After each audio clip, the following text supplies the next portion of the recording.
Hey everybody, welcome back to Rusty Wrench Restorations. I'm Steve and just want to kind of give an update of what's going on with everything. So it's been a few weeks since I've made a video. You haven't seen it on your end as far as every Saturday there's been something. I have missed 2 weeks of the retro restorations. I've just been really busy, lots of stuff going on, and I will get back into those. I think I probably have about 6 or 7 more of those left to do. So eventually we'll get the Wednesday retro restorations back. And even my projects have kind of taken a back burner, just kind of shifting some priorities around in life. And like I said, just been kind of busy. So I'll do what I can to get the videos out. If they're up on Wednesdays and Saturdays, great. If they're not, then check back next week and we'll see. So this one here that you're watching should be Saturday, August 2nd.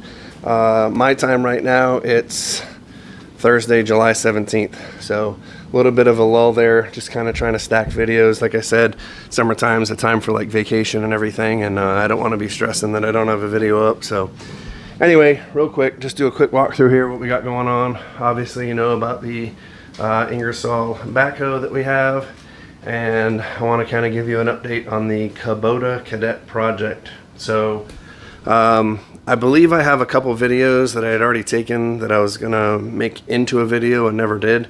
I'll insert those here in a second, and it was basically just kind of more of the mock-up for the engine and the clutch. And obviously testing the engine. Got the engine put in with a temporary fuel system and ran it to make sure that everything worked. So I'll insert those here and I'll see you in a minute. I think the last time we had a video on this tractor, we were trying to figure out how we were going to get the engine mated to the clutch. Well, I've been doing a lot of work on this thing off camera, just kind of trying to figure out what's the best way to get this to work, get drivetrain components to work, and minimize the amount of, not necessarily fabrication that I had to do, but I wanted to try to keep this thing as original looking as possible. My goal was to try to get this 2-cylinder Cubota diesel engine into this tractor and functioning, and still retain that OEM stock look, if you will. I wanted it to look as though it came from the factory this way. So as you can see, I didn't have to change anything with the hood. I didn't have to change anything with the dash assembly, and I really didn't have to do anything with the grill. The only thing I had to do was I did trim a little bit of this side piece of the grill. So you can see over here, it's about a 1/2 inch thick, whereas on the other side, got a magic flight here. Alright, yeah, on this other side it's about 3 inches. So yeah, you can see that it's really retained its stock OEM look for the most part. So here's kind of a close-up view of what we ended up doing with the clutch assembly and bolting it to the engine. This first outer pressure plate, if you remember, I had cut off the bushing in the middle for the pilot bearing of the clutch shaft. So I ordered a new one of these along with a new fiber disc from Hamilton Bob's. If you've never bought anything from them, if you're working on Cub Cadets or Lowboys or anything, Farmall's a real good place to work with. I was able to get a new fiber disc and this outer plate and the throwout bearing, which this one's trashed. So eventually those will get put on here, but I didn't want to put the new stuff up on for the mock-up just in case there was any problems. But so basically what I ended up doing is I got some longer bolts, and I got these spacers, and all these spacers are just hex threads. Like if you have a turnbuckle for a fence that's threaded on both sides, that's pretty much it. The bolt just slides through there and bolts into the crank here. I made sure that the threads would penetrate as far down as they could, and it gives us enough space there to retain this bushing for that pilot bushing for the drive shaft or the clutch shaft. I ended up using the stock motor mounts that were on the Cabota tractor. They had 4 bolts, and I basically just moved those top 2 mounting holes down to the bottom ones. So the top 2 were not used, and I was able to lift the engine to get it to the height that I needed. And I just kind of made some modifications with the bracketry for it, and it like fit right in, like it was made to go in there. So I'll show you those motor mounts in an upcoming video when we take it apart. But yeah, it's in there right now. It's mounted up. It's got 4 mounts, and I think we're gonna be pretty good. So I've got the hood just kind of sitting on here. I'll pull these 2 bolts out. It's just kind of like, again, for the mock-up purpose to see if it was gonna fit. So let's pull this hood off real quick. And the front grille, again, is just sitting in there. It's not bolted in. So we'll slide that off. And you can see what we're dealing with here. So yeah, she's mounted up good. Motor mounts worked out really good. Everything seems to be aligned and oriented correctly. Retaining the stock clutch function. Again, didn't have to end up cutting any of this dash or cowl. Still keep the battery in the same spot. So the only real difference that we're gonna have to change is this Cabota engine had the radiator behind here. So basically the cooling fan will pull cool air through the radiator and across the engine. So that radiator from the Cabota isn't gonna fit, obviously, because this clutch assembly is in the way. So basically what I'm gonna do is I'm just gonna get a shorter radiator. I'm thinking I can get one from an ATV and build some mounts here that'll bolt onto the frame and come up and hold that radiator in place. It'll be about half the size that it was for the other tractor, but you know, you got to remember this tractor is not going to get put to work. It's going to be to start it up, to move it, load it on a trailer, take it off, drive it around a little bit. It's never going to have a heavy load on it. You know, the original Cabota tractor had a shaft-driven mower deck underneath, and you know, you really ramp up the RPMs and be cutting grass all day for hours at a time. And this tractor is just not going to do that. So I really do think the smaller radiator is going to be fine. So again, something from a dirt bike, ATV, something of that sort, I think is going to work out perfect. So do have to get that. I think today's goal, and I might not even finish it in this video, is to deal with this mess here. So I pulled this whole wiring harness and everything off the other tractor. There's probably a lot of stuff on here that I don't need, but we even took the whole dash with the throttle, the start, the key, light switch, everything. So I wanted to try to retain some of these safety lights that I can put in this dash, and I wasn't sure what I was going to need. You know, there's a lot of electronics and regulators and fuses and stuff on that newer tractor that just wasn't on here.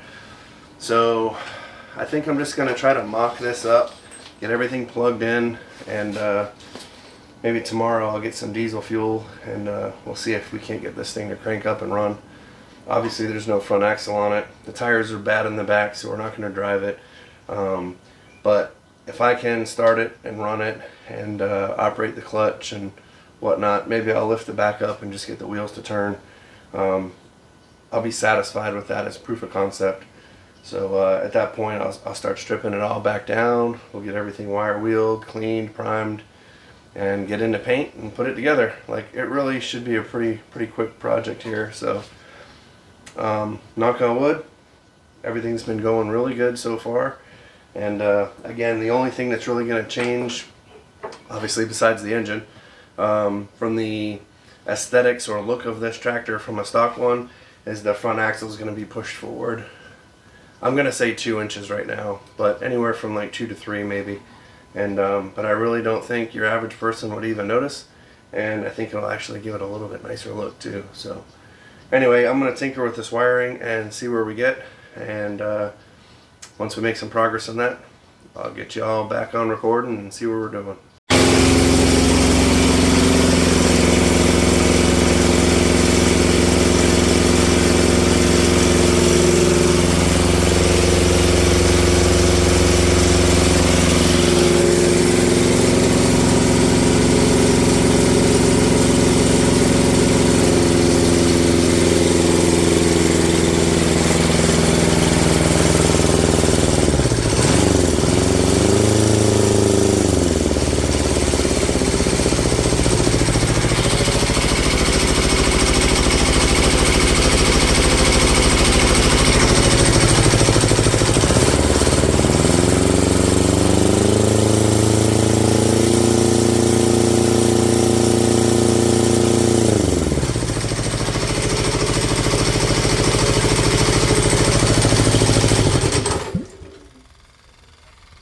Alright, so now you're caught back up.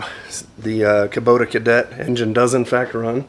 I have it pulled back out. Here you can kind of see a little better representation of the motor mounts, and these were actually the stock mounts that came on the engine. You can see that there's 4 bolt holes in this white mount, and I just shifted them down, so these 2 bolts are in the top mount holes of this bracket, but they're really the bottom bolt holes on the engine. You can see the other 2 bolts up here. They're just shifted down. So anyway, that's set. Obviously it's got to get cleaned and painted. You can see I've removed the dash and I pulled the clutch out. I don't know, I got the clutch in the garage because I bought a new clutch for it, and I've got to get that spring apart. I did get in here. Everything's kind of rusted up. It's been about 2 weeks since I've been in here, but I've got the front axle cross member welded back in. If you remember, it only had 4 little tack welds, so now it's completely welded on the top and underneath as well, so no issues there. It really kind of worked out. There's 4 bolt holes here, 2 in the front and 2 in the back, and these are the 4 bolt holes that hold the front grille assembly onto the frame. So it actually kind of worked out. I was able to drill through this axle cross member, and when I bolt the grille on, it's actually going to give it some extra rigidness with these bolts going through, bolting the cross member to the frame too. So anyway, that's it there. Haven't done much else with that. The only thing I really have left to fab up is the brackets for the radiator, which I don't know when I'm going to get to that, but anyway, once those are fabbed, I think that's pretty much it as far as welding and modifying. It's just going to be a matter of getting in here, getting everything wire wheeled, the engine cleaned up, everything primed, painted, new tires, and final assembly. So with that being said, I want to get Sweaty Betty back in here. I have the room under here to cover. It's just not organized in a manner to do so. So today's video, we're just going to kind of move some stuff around real quick. And please stand by to the end because I got a couple channel shout outs that I'd like for you to see. 2 of them for sure, possibly 3. I might get into that. Yeah, it's just kind of rearrange day. That's about it. So I'm going to pull the Ingersoll backhoe out. I'll move all the Cubota Cadet stuff off to the side. I'm going to bring Sweaty Betty in, kind of tuck her into that back corner because I'm not going to use Sweaty until I think the first or second, I can't remember, first or second Saturday in November for the Bonnie Bright Plow Day here in Virginia Beach, and it's hot out. So anyway, we'll get Sweaty tucked in the corner, and then we'll get the Ingersoll backhoe tucked back in, nestled against her. It'll give me a room that I can still walk by, and it'll pull that Cubota Cadet engine, or the Cubota Cadet project, up here to the front. And really the reason that I want to do that is it just makes it easier for me when it comes time to cut and weld and paint, and I only need to block off this front area. So anyway, let's move some stuff. I think one of the things I'm going to do to try to give myself some more room is once I park the backhoe, instead of lowering it down, it's got a pin that's supposed to slide through to keep it in the up position, so that if the hydraulics leak down, it'll still keep it in the up position. So got a steel bar for right now. It'll work. So we'll get that put in.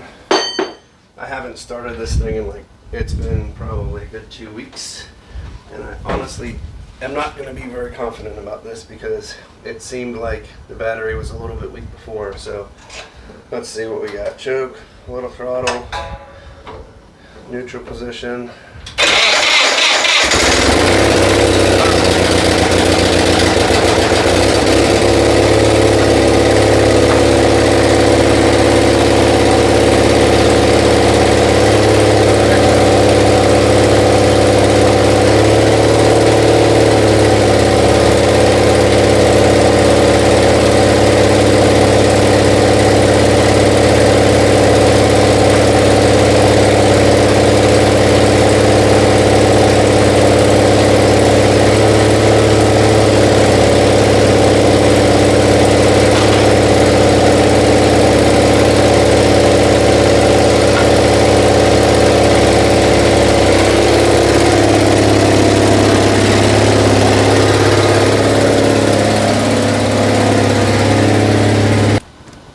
Started this thing and man, it's been a minute.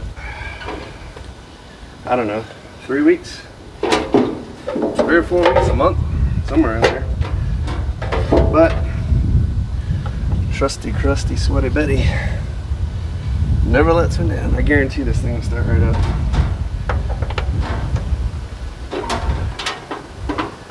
They just don't make them like this.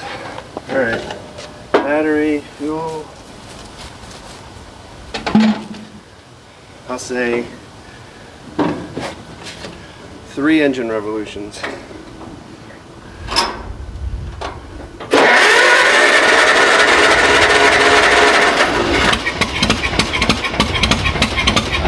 Okay.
Alright, it's been a while since I've done another channel shout out, and I've got a couple here that have been waiting patiently. Not that they've been waiting, but I've had them for a while. This one's from middle of June.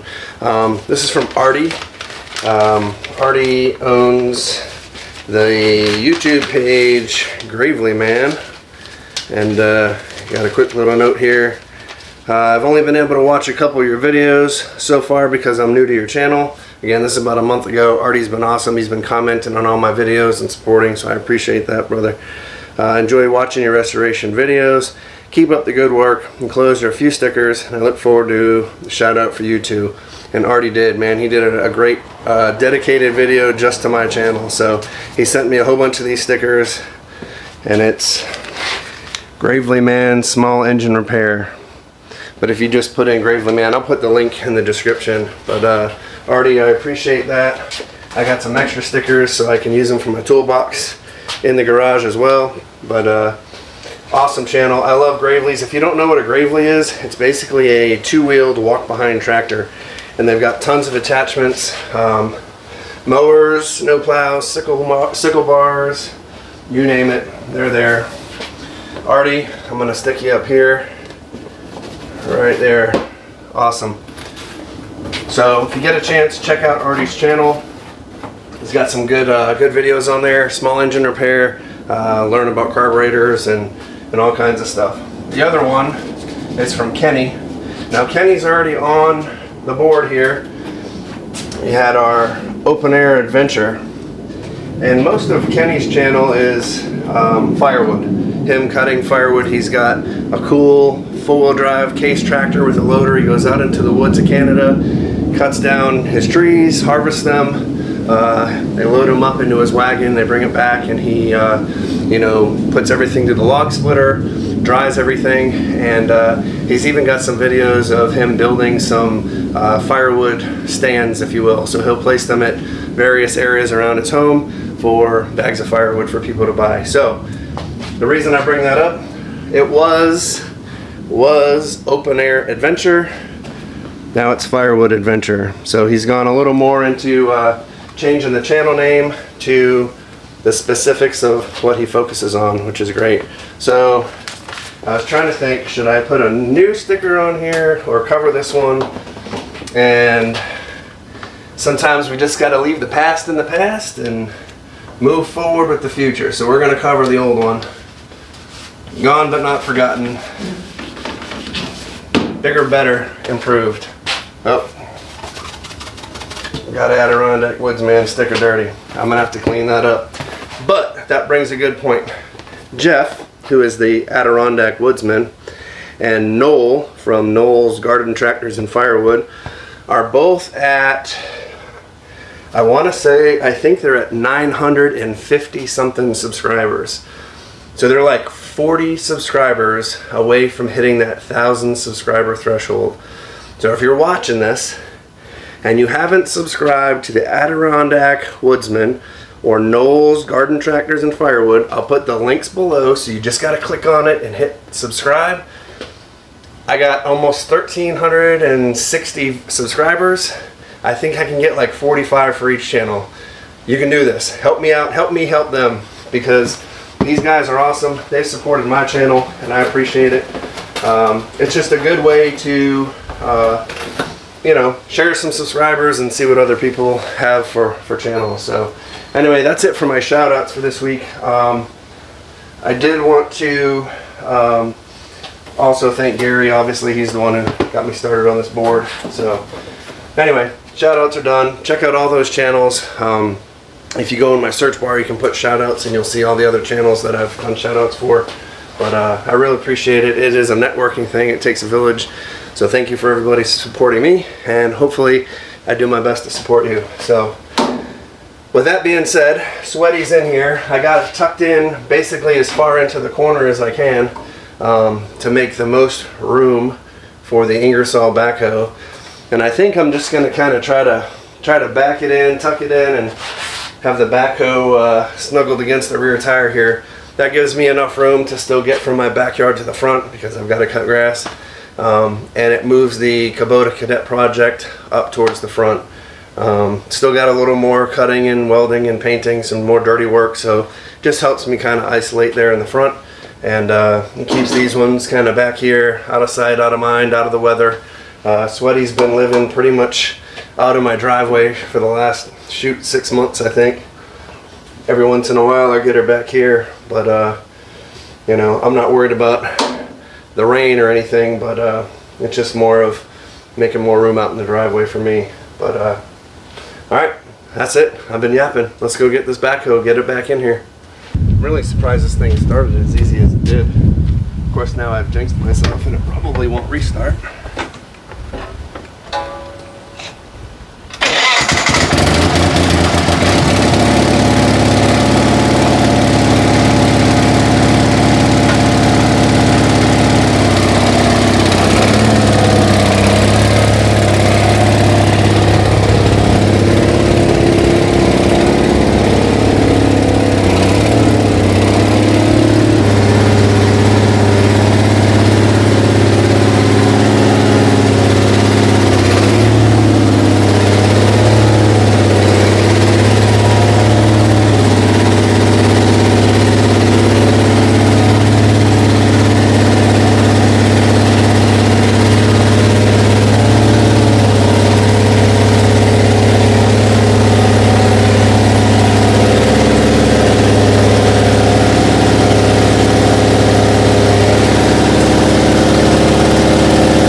Not too shabby. So yeah, I've got this metal rod here slid through this hole. It goes all the way through, and it just locks the main I think that's the dipper boom, Anyway, my main boom, dipper boom's the small one. Main boom, I don't know. Look it up. If you're here to learn terminology from me, you're in the wrong channel. Anyway, the pin goes through. It keeps it from dropping down as the system relieves pressure and whatnot. So, not a big deal. I still have room here, but you probably can't see it in the frame, but my gate's got to open there. So, just leave it there. I haven't really had a big problem with these stabilizers dropping down. They'll drop a little bit, but then they kind of stop and stay. But I made this just kind of as a extra little safety, and it's just a little, like, I don't know what it is, S-hook thing, carabiner from Home Depot, and just clips in there and hooks on the end of it and attaches to each other. So even if they both try to drop, they'll just get to a certain point and stop and be good. So I keep a rag under here for right now because this motor control or backhoe control valve still has that leak between the two segments. I've ordered all the O-rings that go between the segments, and what else did I order? There's something else. Oh, the O-rings for the actual valve. I'm at a loss for words today. The spools. So basically I have all the parts we need to rebuild this. If you remember, the main boom raise and lower, if you pushed it to lower it would stay, and same thing for up. So there's a spring at the bottom. I've ordered a new spring. I'm assuming that's the problem. This spring helps push and pull to get this back into a neutral null position. And we're going to go through, you can see I got a lot of slop in play, so we'll see if we can't address some of that and get these pins tightened up a little bit. But that's for another day. Like I said, right now as I'm taking this video, it's July 17th. You're going to see it August 2nd. And really, I don't plan on doing anything with Sweaty or this backhoe until fall time. So just need to focus and push on the Cubota Cadet, get the fabrication done, get everything wire wheeled and painted before the weather starts to get too cold, and hopefully have it ready for some of the fall shows as well. So fall time brings some plow days, and it also brings tractor shows, so try to knock it out and get it done by then. So anyway, that's enough yapping for today, and we'll see you in the next video. I appreciate you watching. Thanks for the support. If you haven't subscribed, please do, and make sure you check out Noel's Garden Tractors and Firewood, Adirondack Woodsman, and Gravely Man. I appreciate all those guys, Artie, Noel, and Jeff. You guys are awesome, and we'll catch you in the next video.